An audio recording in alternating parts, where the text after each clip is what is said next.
117년 전에 평양에서 대부흥운동이 있었죠. 1907년, 117년 맞나요? 그러면 1907년에 평양 대부흥운동이 있었습니다. 그때 기독교가 우리나라에서 많이 부흥을 했는데, 교회에서 예배 드리다가 회개하면서 그 성령의 강력한 역사로 부흥이 터져 나왔거든요. 우리 집사님 아까 기도하실 때 저도 눈물이 나더라고요. 회개할 때 하나님의 능력이 임할 줄로 믿습니다.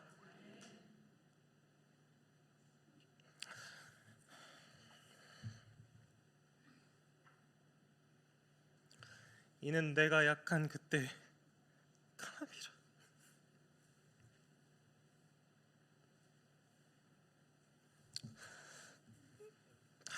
그 은혜가 이 자리에 모인 저와 여러분에게 임하기를 축복합니다.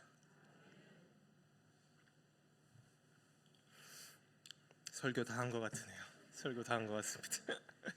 오늘 내용이 또 그 내용인데, 자, 이상한 군대입니다. 이스라엘 군대는 참 이상한 군대예요. 자, 왜 이상한 군대인지 좀 이렇게 생각을 해보도록 하겠습니다. 요즘 북한에서 좀 대남 발언 수위가 상당히 강하죠. 말을 세게 하지 않습니까? 전쟁을 정말로 이게 결심을 한 거 아니냐, 그렇게 생각이 들 정도인데, 발언뿐만 아니라 실제 행동도 그렇게 보여주죠. 미사일을 도대체 얼마나 많이 쏩니까? 몇 년 동안. 작년에 5월 말에 기억나시죠? 작년 5월 말일에 재난 문자 와가지고 새벽에 다 난리 났지 않습니까? 그 핵무기를 발사하는 여러 가지 방법을 지금 개발을 하는 중인데요. 그 전쟁 억지력을 갖춰야 된다 그러잖아요. 그러니까 상대가 핵을 가지고 있으면 누구도 나도 가지고 있어야 저쪽에서 못 쏜다는 거죠. 그게 전쟁 억지력이지 않습니까? 우크라이나도 그 구소련 멸망하고 핵이 많았답니다. 핵무기가 우크라이나가 러시아보다 더 많았어요. 근데 이제 협상을 해가지고 전량을 반환하거나 이제 폐기를 했죠. 만약에 그 핵무기 있었으면요, 우크라이나한테 그 핵무기 있었으면 러시아가 지금 어떻게 쳐들어가요? 못 들어갔을 겁니다. 절대 못 들어갔을 겁니다. 그러니까 안 싸우려면 힘이 세야 돼요. 안 싸우려면 힘이 세야 돼요. 이게 참 인간사의 아이러니죠. 평화를 원하면 내가 힘을 키워야 되는, 참 이상한 아이러니입니다. 그러니까 이 세상 통념에 따르면 많은 군사를 모으고 신식 무기를 갖추고 그래야 되는데, 하나님은 자기 백성들한테 정반대로 요구를 하세요. 오늘 본문이 그 말씀입니다. 오늘 본문이 그 말씀입니다. 이스라엘이 그 지정학적으로 아시죠? 전쟁이 많을 수밖에 없는 지역입니다. 지금도 세계의 화약고라고 불리고요. 우리가 이제 이스라엘 하마스 전쟁으로 직접 목도를 하고 있죠. 예전에는 1, 2, 3, 4차 중동 전쟁도 있었고, 지금 또 전쟁이 나고 있고, 고대에도 마찬가지였습니다. 옛날에도 이쪽에 메소포타미아 문명, 이란, 이라크 쪽에 메소포타미아 문명, 그리고 또 반대쪽에는 이집트 문명 해가지고 두 거대 문명 사이에 딱 중간에서 싸움에 뭐가 터져요? 고래 싸움에 새우등 터지는 데가 바로 이스라엘이에요. 그런데 하나님께서 이제 앞으로 여기서 살게 될 거잖아요. 전쟁이 많을 수밖에 없는 이 지역에 살게 될 자기 백성들에게 관련된 그 율법을 지금 주시는데, 그게 오늘 본문입니다. 구약 성경 전체 보면 전쟁하는 이야기 참 많이 나오죠. 전쟁 이야기가 많은데 전쟁 관련된 율법은 여기밖에 없습니다. 신명기 20장밖에 없어요. 올해 우리 교회에 주신 표대가 송구영신 때 인사했잖아요. 복음 부흥이 임하게 하옵소서. 이 복음 부흥이 도대체 뭐냐? 제가 곰곰이 생각을 해보면 결국은 아까 우리 찬양했는데, 내가 죽고 누구로 사는, 예수로 사는 인생이 되는 게 이게 복음 부흥이죠. 아까 우리 집사님 기도하실 때 저도 눈물이 계속 났는데 그게 영적 전쟁이거든요. 그게 영적 전쟁입니다. 막 지금 막 몸부림치고 아파하고 애통하는 그 심령이 거기 드러났지 않습니까?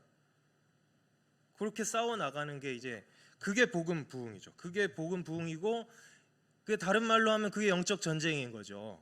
예.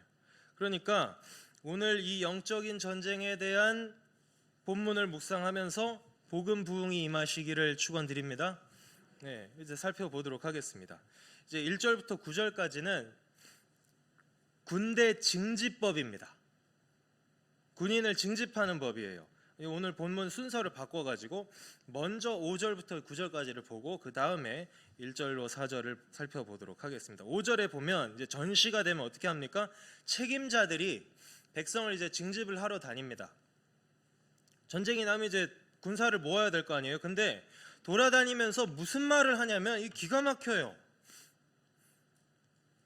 지금 전쟁이 터졌다, 위급하니까 몇 세부터 몇 세까지는 다 모여라, 이게 아니고 무슨 말을 하고 다니냐면 면제 조건을 말하고 다닙니다.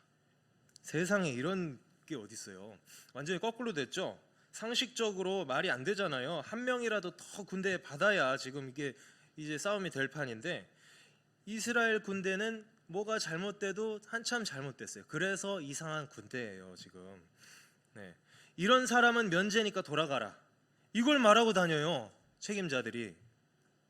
첫 번째 면제 대상자 바로 누구냐면 새 집을 짓고 낙성식을 못한 자는 돌아가랍니다. 자, 낙성식이 뭘까요? 이제 성경에 보면 그냥 일반 백성이 자기 집을 짓고 낙성식을 하는 내용은 없습니다. 이야기도 안 나오고 뭐 율법도 안 나오고 그래요. 그런데 낙성식이 있긴 있었죠. 어떤 낙성식이죠? 성전 낙성식은 있었죠. 솔로몬이 예루살렘 성전 건축하고 낙성식을 행하지 않습니까? 그러면 그걸 보면 이제 일반 사람들이 자기 집 지었을 때도 비슷하게 했겠구나, 이렇게 생각이 되죠. 하나님께서 이 집의 주인이십니다. 하나님께 이 건물을 의탁합니다. 여기서 살게 될 우리 가족 잘 지켜주세요, 보호해주세요, 이런 기원을 담아서 이제 낙성식을 하지 않겠습니까? 그러니까 그러면 그걸 못했다는 건 뭡니까? 하나님께 우리 집안의 안위를 맡겨드리지 못한 거죠. 그러면 하나님이 이 집안에 함께 하시지 않으면 집이 어떻게 될지 어떻게 합니까? 이런 상태에서 가장이 전쟁터 나갔다가 남자가 죽으면 어떻게 해요? 그러면 다른 사람이 와서 그 집을 차지할까 한다. 오늘 말씀 그러죠. 다른 사람이 낙성식을 할까 한다. 그러니까 너는 돌아가라. 그렇게 얘기를 하고 있습니다. 나라를 지키는 것보다 뭐부터 지켜라? 네 가정부터 지켜라. 그렇게 하나님 말씀하세요. 자, 두 번째 면제 대상자, 포도원을 짓고 그 과실을 먹어보지 못한 사람입니다. 레위기 19장에 보면 그 각종 과목을 심고요, 열매를 거둘 때에 첫 3년의 소출은 이건 할례 받은 게 아니다, 하나님 앞에 할례 받은 소출이 아니기 때문에 이거는 먹어선 안 된다, 이렇게 합니다. 그래서 3년 동안 지금 농사 공쳤죠. 그 다음에 그거는 부정한 거니까 아예 건들지도 말고 4년째 거둔 건 어떡합니까? 4년째 거둔 거는 첫 수확이니까 이거는 전부 다 하나님께 드려야 됩니다. 그러면 내가 먹을 수 있는 거는 몇 년째부터예요? 5년째부터예요. 그 청년들이나 여러분 자녀들한테 첫 월급은 온전히 뭐 아르바이트를 하든 뭐 대기업의 정직원으로 들어가든 가르치세요. 첫 월급은 네가 하나님께 다 드려라, 이거 가르쳐야 됩니다. 그게 마음이잖아요. 그래서 그 4년째 된 그 수확이 이제 첫 소실로 이제 하나님께 드리고 5년째부터 이제 먹을 수 있는 건데, 그러면 포도원 농사를 짓고 지금 5년이 안 된 사람은 다 돌아가는 거죠. 그러니까 4년 동안 죽어라 농사 지어놓고 5년째 이제 좀 내가 수확해서 먹어보려고 하는데 전쟁터에 나가서 죽으면 이거 너무 억울하지 않냐? 그러니까 너는 돌아가라. 그러면 결론적으로 포도원을 일군 사람은 만 4년 동안 면제예요. 그죠?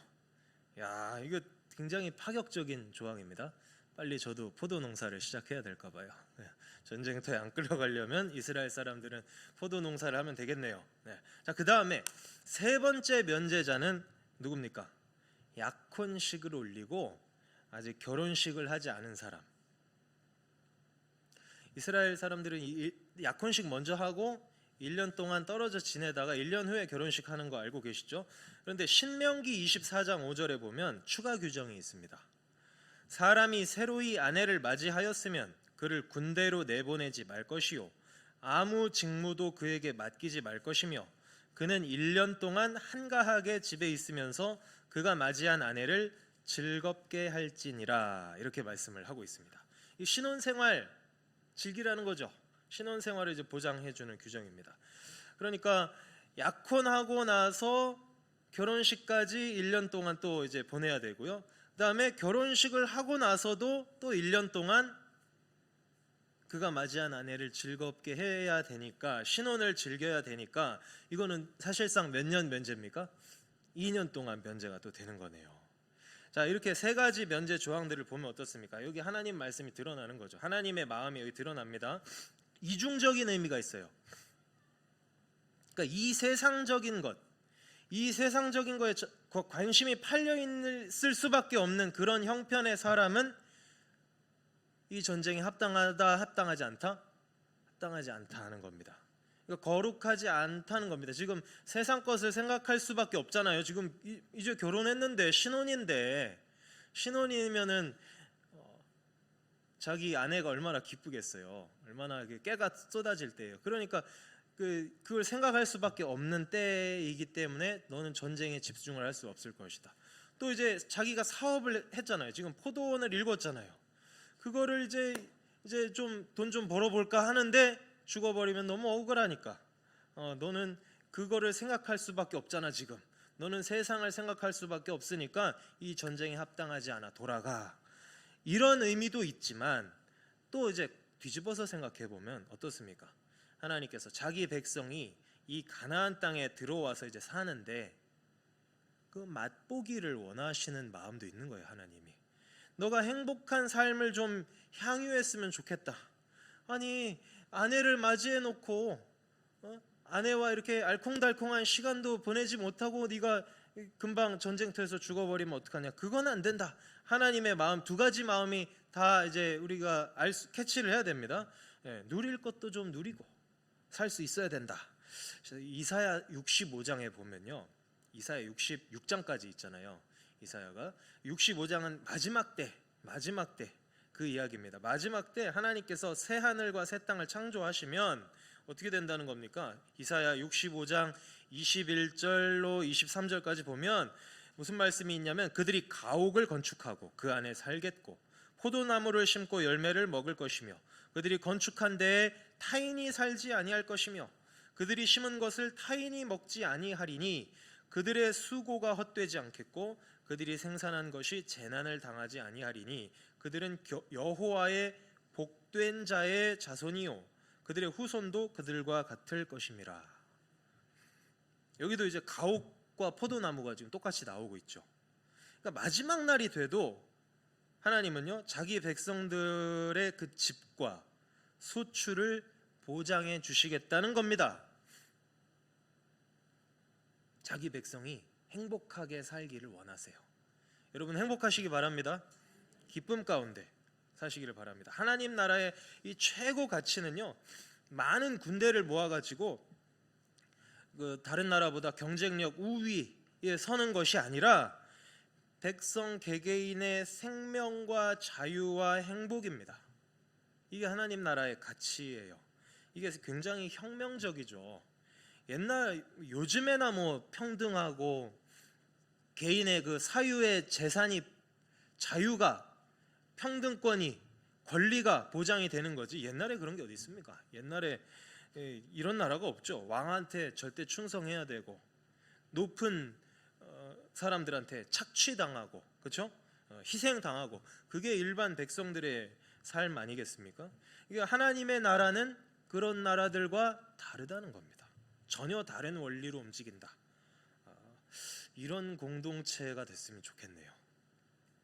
신성교회가요. 신성교회가 이런 곳이 돼야 됩니다. 치열하게 영적 전쟁을 하면서도요. 서로가 서로의 행복을 위해서 기도하는 거죠. 행복과 기쁨을 위해서. 고난 가운데 올 게 왔구나. 저 가정이 고난을 당해요. 갑자기 어려운 일이 닥쳤어요. 올 게 왔구나. 같이 싸워주자. 고난 가운데 기꺼이 고난을 끌어안으면서 이것이 내가 그리스도의 고난에 참여하는 것이구나. 그걸 깨닫고 기뻐할 수 있도록 같이 기도하는 거죠. 오늘 말씀, 주일 오전 말씀이 그거였잖아요. 그겁니다. 그게 영적인 전쟁 같이 하는 거죠. 그러라고 삼겹줄은 쉽게 끊어지지 않으니까 우리를 공동체로 이렇게 부르신 거 아니겠습니까? 혼자 신앙생활 하려면 교회가 왜 필요하겠어요? CBS 보면 되지, CTS 보면 되고, 집에서 편하게 틀어놓고 말씀 들으면 되죠. 그런데 왜 공동체로 굳이 모아 놓으시냐고요. 그러라고 있는 겁니다. 우리 신성교회가 그런 교회가 되기를 바랍니다.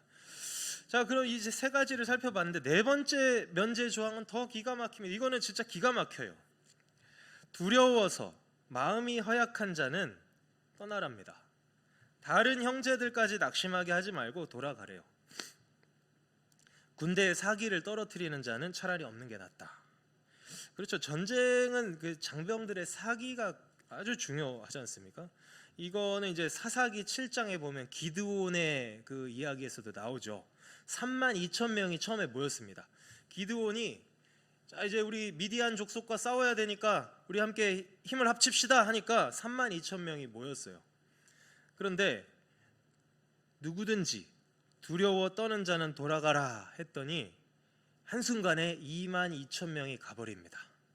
10,000명 남았네요. 10,000명 남았는데 하나님께서는 아직도 병사가 너무 많다. 이 10,000명 가지고 싸웠다가는 니네가 잘 싸워서 이겼다고 할 것 같다. 그러니까 더 걸러내자 해가지고 300명만 남긴 게 그 기드온 이야기 아닙니까? 이 성경 속의 그 군대는 참 이상한 군대라니까요. 모으지를 않고 다 흩어보냅니다. 이게 누가 싸운다는 것을 알려주기 위해서, 하나님이 싸운다는 걸 알려주기 위해서. 자, 그렇다면 우리 신성교회가 올 한 해 이제 복음 부흥을 구하면서 영적인 전쟁을 싸워 나갈 참인데, 만약에 이런 사람이 있으면 어떡합니까? 하기 싫어하거나, 그죠? 마음이 두려워서 마음이 허약한 사람이 있으면 어떡하죠? 뜨뜻미지근하거나 뭐 합시다 했는데 그 하는 건지 마는 건지, 자 우리 이번 주 구역 모임 이번 주부터 열심히 해봅시다. 근데 구역을 모이는 건지 이거 모이는 것도 아니고 모이지 않는 것도 아니고, 이런 사람들이 있으면 어떻게 해야 되죠? 오늘 말씀에 돌아가라네요. 집에 돌려보냅니까? 집에 돌려보내요? 교회 나오지 말라고 할까요? 그게 아니라 그 사람들은 두려움을 극복할 수 있게 용기를 줘야죠. 그래서 1절로 4절에 보시면 두려워하지 말라 위로를 해주시는 겁니다. 1절에 보시죠. 1절, 네가 나가서 적군과 싸우려 할 때 말과 병거와 백성이 너보다 많음을 볼지라도 그들을 두려워하지 말라. 애굽 땅에서 너를 인도하여 내신 내 하나님 여호와께서 너와 함께 하시느니라. 아멘. 신명기는요 처음부터 끝까지 두려워하지 말라는 권면이 계속됩니다. 1장에 정탐꾼을 보내는 이야기가 나오거든요. 거기서도 두려워하지 말고 가라 이렇게 권면을 하고요. 3장에는 아시죠? 요단강을 기준으로 해서 동쪽을 먼저 정복하고 그 다음에 서쪽으로 건너와서 이제 정복을 하는데, 가나안 땅을 동쪽을 정복한 후에 동쪽을 먼저 정복합니다. 바산 왕 옥과 아모리 왕 시온의 그 땅을 먼저 정복해요. 그러고 나서 하나님이 무슨 말씀을 주시냐면 신명기 3장에 너희가 이제 앞으로 요단강을 건너가서 서쪽을 정복할 건데 그때 싸우면서 두려워하지 말아라. 하나님이 위로를 해주세요. 그리고 7장에는 또 이렇게 말씀하십니다. 앞으로 너희가 이제 가나안 땅 동쪽 서쪽 다 정복하고 정착해서 살면 그때는 또 다른 상황이 펼쳐질 것이다. 너희 주변이 알고 봤더니 전부 다 적으로 둘러싸여 있을 것이다. 진짜 그렇죠? 진짜 이스라엘이 적으로 둘러싸여 있습니다. 그러나 두려워하지 말아라. 하나님께서 너희를 택하심은 수가 많아서가 아니다. 너희는 오히려 다른 족속들보다 수가 적을지라도 하나님이 택하여 세웠으니 두려워하지 말라. 이렇게 권면을 하죠. 이 위로의 말씀은 너무너무 중요하기 때문에 제사장들이 군대를 따라가면서 계속 권면을 해야 됩니다. 그게 2절부터 나오죠. 2절부터 나오죠. 싸울 곳에 가까이 가면 제사장은 백성에 나아가서 그 위로를 하라는 거죠. 연설을 해야 됩니다. 자, 뭐라고 합니까? 이스라엘아 들으라. 3절에 이스라엘아 들으라. 히브리어로는 쉐마 이스라엘. 자, 쉐마 이스라엘, 들으라 이스라엘. 이거 어디서 나오죠? 6장에 나오죠. 혹시 기억나십니까? 신명기 6장 쉐마 본문이라고 하는 그 유명한 본문인데, 너는 네 마음과 뜻과 힘을 다하여 내 하나님 여호와를 사랑하라. 그게 거기 나오는 거잖아요. 신명기 6장 4절부터 들으라 이스라엘 한 다음에 이제 그 말씀을 주시는 거거든요. 그거랑 똑같이 지금 여기도 이스라엘아 들으라 쉐마 이스라엘 외친 다음에 겁내지도 말고 두려워하지도 말고 떨지도 말고 놀라지도 말라. 이렇게 위로를 해줘요. 사중으로 지금 위로를 하죠. 사중으로. 예수님도 그 십자가 달리시기 전날 밤이죠. 전날 밤에 이렇게 말씀하십니다. 요한복음 14장에 평안을 너희에게 끼치노니 곧 나의 평안을 너희에게 주노라. 내가 너희에게 주는 것은 세상이 주는 것과 같지 아니하니라.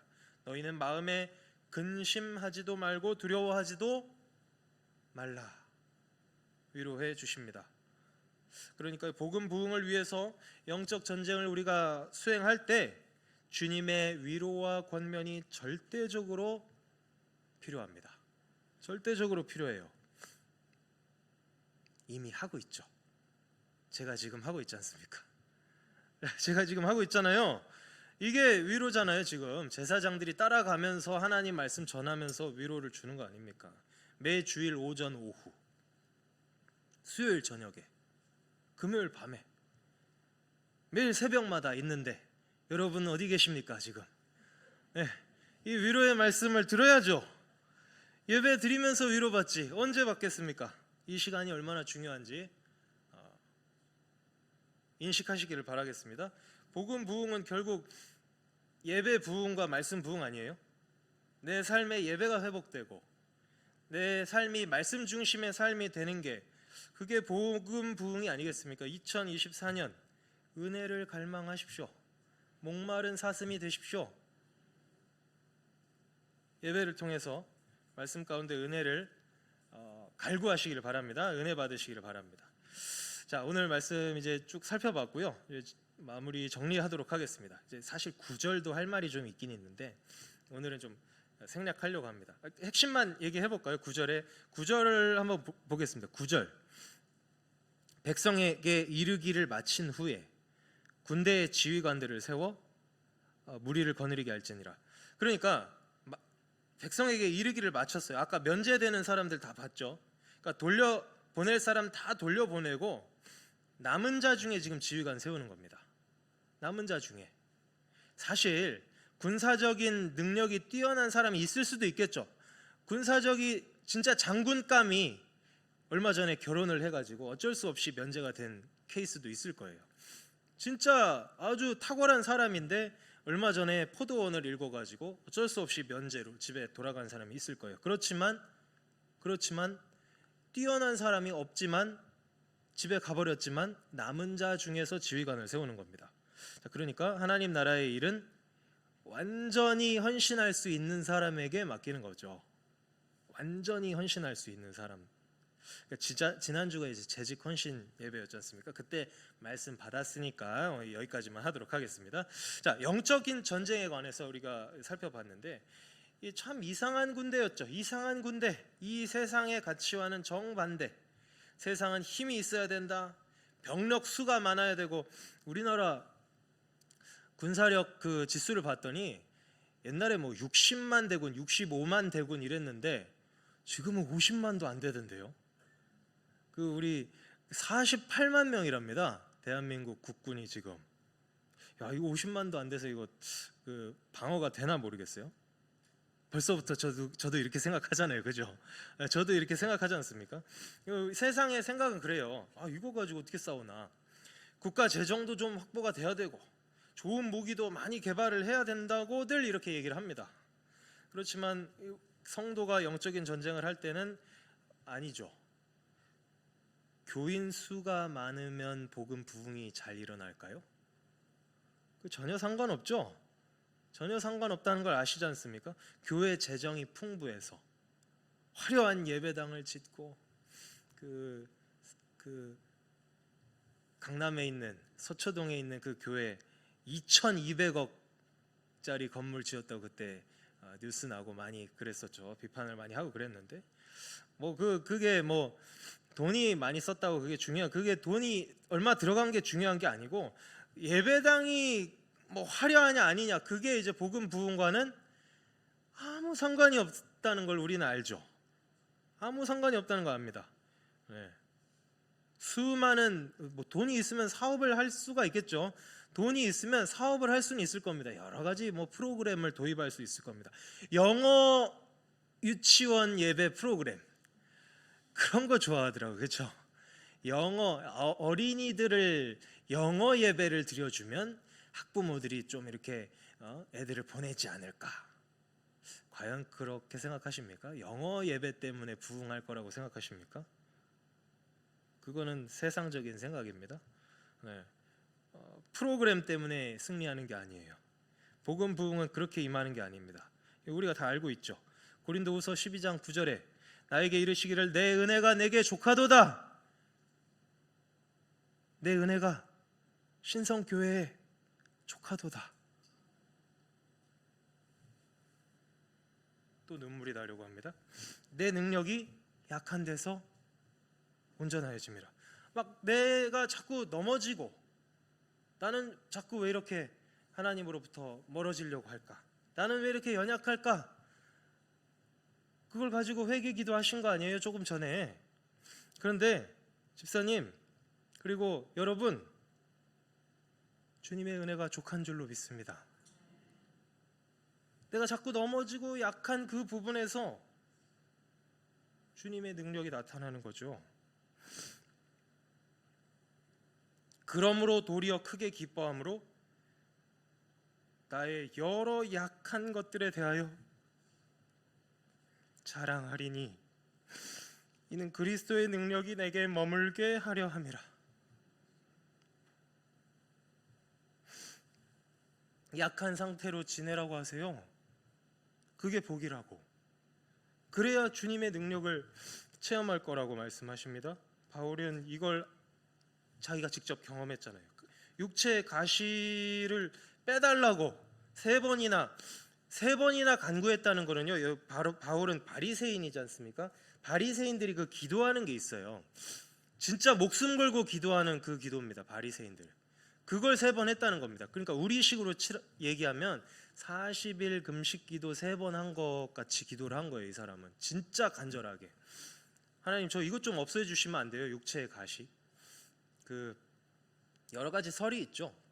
간질병이었을 것이다. 간질병이었을 것이다. 간질병 아십니까? 직접 본 적 있으세요? 저는 중학교 1학년 때였나? 중학생 때 제 옆에 짝꿍이 간질 환자였습니다. 갑자기 거품을 물고 쓰러져요. 굴러요, 진짜로. 갑자기 입에서 확 거품 내면서 눈 이렇게 뒤집어져 가지고 그 친구 이렇게 오른쪽 소아마비여서 오른쪽 손은 이러고 다니고요. 근데 또 운동신경은 있어. 걔가 건강했으면 참 건강했을 텐데 한 손으로 농구를 하는데 그렇게 잘 집어넣습니다. 왼손으로. 네. 네, 그런 친구를 본 적이 있어요. 간질이었으면 어떻겠습니까? 간질이었으면 설교하다가 갑자기 옆으로 굴러요. 그러면은 참 자기도 부담스럽지 않겠습니까? 나 진짜 성도들하고 이렇게 좀 말씀 이렇게 잘 전하고 싶은데 전하다 보면 자기가 막 떼굴떼굴 굴르니 좀 그렇게 간절하게 기도를 할 만하죠. 기도할 만하죠. 또 뭐 안질이 아니었겠느냐. 안질. 바울이 보면 이게 그 로마서도 그렇고 대필자를 쓰죠. 자기는 말하고 이제 대필하잖아요. 그러니까 혹시 눈이 안 좋은 거 아니겠느냐. 눈이 거의 뭐 실명 상태가 아니었겠느냐. 뭐 그런 학설도 있고 하는데 저는 간질 같습니다. 간질. 간질인 것 같아요. 왜냐하면 너희가 이렇게 은혜가 안 될 것 같은데도 너희가 나를 이렇게 받아주는 걸 보면 너희 참 감사하다. 나를 천사와 하나같이 너희가 영접하였도다. 그런 표현 같은 걸 보면 안질보다는 간질이 아니었을까 그래 생각하는데 자기가 그런 체험이 있으니까 이렇게 얘기를 할 수가 있는 거죠. 고린도전서 1장에 보면 하나님께서 세상의 미련한 것들을 택하사 지혜 있는 자들을 부끄럽게 하려 하시고 세상의 약한 것들을 택하사 강한 것들을 부끄럽게 하려 하시며 세상의 천한 것들과 멸시받는 것들과 없는 것들을 택하사 있는 것들을 패하려 하시나니 이는 아무 육체도 하나님 앞에서 자랑하지 못하게 하려 하심이라. 하나님 나라의 가치관과 세상이 우리에게 막 주입하고 있는 그 시대 조류가 그렇죠. 오늘 오전에 목사님도 말씀하셨는데 세상이 강요하는 게 다 그렇잖아요. 광고, 뭐 대중매체, 뭐 모든 것이 다 네가 주인이잖아. 네 삶의 주인은 너잖아. 네 힘으로 해야지. 네 인생은 네 거지. 가치관이 얼마나 다릅니까? 자, 그러니까 모쪼록 오늘 말씀에 드러난 하나님의 그 마음을 분별하시기를 바랍니다. 완전히 헌신하기를 원하시면서도 동시에 가나안 땅은 천국을 예표하는 땅이잖아요. 천국에서 살 때는 네가 좀 누릴 것도 누리면서 행복했으면 좋겠어. 하나님 마음이 이거죠. 너가 누리지도 못하고 전쟁터 끌려나가는 걸 나는 원하지 않아. 정말 행복하기를 원하시는데 우리가 복음 부흥을 위해 영적인 전쟁을 할 때 이 영적인 전쟁이 나를 귀찮게 하는 것입니까? 나 하고 싶은 거 못하게 하는 것입니까? 껄끄러운 일입니까? 부담스러운 일입니까? 아니에요. 사실은 이게 나의 생명과 진정한 행복을 위한 일이라는 것을 하나님 깨닫기를 원하시는 거죠. 그리고 이 전쟁에 임할 때 두려움. 여기서 말하는 두려움은 그냥 단지 두려움이 아닐 겁니다. 방해하는 모든 마음의 상태를 다 포괄하는 거겠죠. 귀찮음도 있을 수 있겠죠. 여기서 말하는 두려움은 어디 교회에서 뭐 하자고 하는데 이번엔 진짜 귀찮은데. 다들 한 번씩 귀찮은 마음이 있었던 것 같은 그 표정들을 하고 계시군요. 네, 뭐 저도 그런데 어떻게 하겠습니까? 저도 그래요. 저도 이거 한다고 하는데 이거 되겠어? 라는 부정적인 생각도 두려움의 일종이겠죠. 이거 또 한대. 이번에 될까? 이런 생각도 두려움입니다. 이것도 다 떨쳐버려야겠죠. 의지박약. 의지가 좀 약한 사람도 있을 수 있습니다. 네. 사람마다 개인차가 다 있는 거예요. 어떤 분은 진짜 딱 마음을 정하면 진짜 끝까지 하신 의지가 강하신 분들도 있지만 대부분 90%는 의지가 좀 약하죠. 새벽기도 나가야 되는 걸 알면서도 잘 안 나가지고 그죠? 네, 그렇습니다. 이 두려움을 떨쳐버리는 게 얼마나 중요한지도 새기시기를 바랍니다. 내가 내 의지로 떨칠 수 없다는 걸 알잖아요. 내가 내 힘으로 그걸 이길 수 없다는 걸 알잖아요. 그러니까 울면서 몸부림치면서 기도가 나오는 거죠. 나한테는 은혜가 없으면 이게 불가능하구나. 그러니까 예배 드리세요. 예배 잘 드리시면 됩니다. 말씀의 자리에 자주 나오셔서 목마른 사슴이 되시길 바랍니다. 그래서 복음 부흥이 임하여서 우리 신성교회가 이상한 군대가 됐으면 좋겠습니다. 이상한 군대. 세상에 갇히고 세상 사람들이 볼 때는 저 뭐야? 뭐 저런 사람들이 다 있어? 이거죠. 어떻게 저렇게 살지? 그래서 이 악한 시대, 이 마지막 때 영적 전쟁의 선봉 교회가 되는 우리 신성교회 되기를 주님의 이름으로 축원드리겠습니다. 기도하겠습니다. 아버지 하나님, 이스라엘 군대 참 이상한 군대였습니다. 사람을 한 명이라도 모아도 부족할 판에 다 떠나가라고 하는 그런 군대. 하지만 그 가르침 속에서 하나님의 뜻을 우리가 분별합니다. 하나님의 마음을 잘 깨달아서 복음 부흥이 임하게 하여 주시고 영적인 전쟁 승리하는 우리 개개인이 되게 하여 주시고 우리 교회가 되게 하여 주옵소서. 예수님의 이름으로 기도합니다. 아멘.